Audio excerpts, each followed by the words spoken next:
morning, Kentucky, and I'm Grace McKenna. We want to get started here with a traffic situation that we're watching, and we do have an update to this story. We first brought it to you at 6 o'clock. One person is dead after a crash on I-265. It's near Beulah Church Road. You're watching it live there on your screen. LMPD says a driver in a passenger car was heading east in the westbound lanes of 265.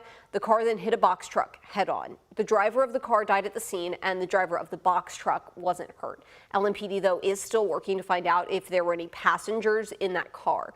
Right now, all of the lanes are blocked in that area on 265. That's your traffic impact here this morning. The road is expected to be shut down for several hours while LMPD continues to investigate. We're going to keep an eye on that for you and bring you the updates as we have them.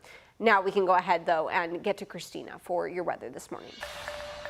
Well, we're starting out here in the middle 60s. We do have some cloud cover overhead right now, but I do expect that to work its way on out of here as we head into this afternoon. So good news there. We're sitting at 65 at the Muhammad Ali International Airport. We have some lower 60s from E-Town down to Jasper, and at Fort Knox, 63 in Bardstown, Kentucky. And as we take you into the next several hours, as we begin seeing that sunrise out there getting a little bit brighter, we're going to see those numbers climb on up into the upper 70s by lunchtime today, and eventually making it into the lower 80s. So very similar to what we had around here to begin our weekend. Yesterday we topped out at 81. I think we maybe do 1 or 2 degrees better today, and then kind of the same thing tomorrow, but we are going to be warming up a handful of degrees more. But off to school tomorrow morning, we're in those lower 60s once again, and then we make it into the mid 80s by the time the kiddos are on the school bus riding on home. But this is all ahead of another chance for some showers and thunderstorms, much needed,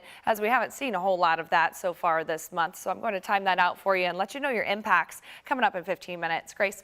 Christina, thank you. 7:02 as we head into our headlines. Right now, the Louisville Metro Police Foundation is raising money for the officer shot and seriously hurt Thursday. In a Facebook post, the foundation said Officer Brandon Haley has had 2 surgeries and remains in critical condition, though they do note that he is stable. Doctors hope to wean him off the ventilator in the next few days. According to investigators, Officer Haley was conducting a traffic stop when he was shot from a nearby house. No one has been arrested yet for the shooting itself, but 4 people have been charged in connection to the incident. Dominique Thompson, Quantez Porter, Jaquan Ransom, and Jamond Groves are all facing gun, drug, and theft charges. But again, none are charged directly to the shooting. We have a link on our website, WHAS11.com, with the ways you can support Officer Haley and his family as they do go through this period of rest and recovery. All you have to do is look for this story. We believe that transparency builds trust through consistent and understood expectations. That message from LMPD Deputy Chief Paul Humphrey 1 month ago remains relevant here this morning.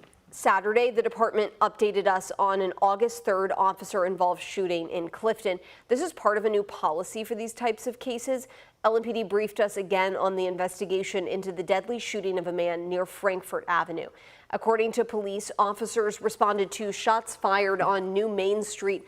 When they arrived, shots were fired at them. Officers eventually found James Monty in a nearby alley, and they say he pointed a gun at them.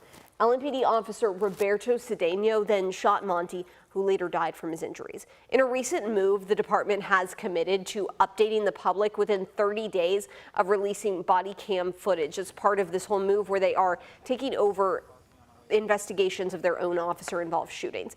Yesterday's email briefing didn't come with much new information, but the department did meet its deadline. LMPD says investigators are still going through the evidence. Once that's finished, the Public Integrity Unit will hand the findings over to the Commonwealth's Attorney's Office. And we've learned the name of the man hit and killed in a deadly hit and run Friday night. We told you about that on GMK yesterday. The coroner's office identified the victim as 19-year-old Derek Wright Jr. LMPD says Wright was trying to cross Dixie Highway when a car hit him. The driver of the car was traveling north and didn't stop to help. Wright died at the scene. Right now, police do not know the make or model of the car that hit Wright, so they do need your help trying to find that driver. Anyone with information, if you may have been in the area of Dixie Highway that night, is asked to call the anonymous tip line at 574-LMPD. You can also use the online portal. Hateful interruptions have become very common for organizers of the Louisville Pride Festival. One man from a small group protested the annual celebration Saturday. He was seen taken away by law enforcement.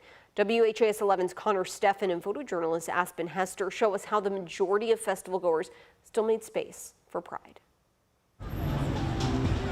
Celebration along Bardstown Road hit a fever pitch, with dozens of Louisville's top stakeholders, like Ford and Norton Healthcare, showing a sign of support. As homegrown talent took the stage, this sea of people championing their pride and a city reaffirming its commitment to visibility. This flag should not just fly during Pride Month in June, but this flag should fly every day of the year. And that flag is still flying in front of Metro Hall today. But that's a huge step forward, right? I mean, when Metro government flies the pride flag, that's not something that happened 20 years ago. It's proof for these tens of thousands that there's no place like home. As has been the case in years past, the festival coupled with pushback too. A small group of 5 at the event with hateful signs, using a megaphone to deliver words too obscene for us to share. Dozens quickly working to block them from the site using flags and umbrellas.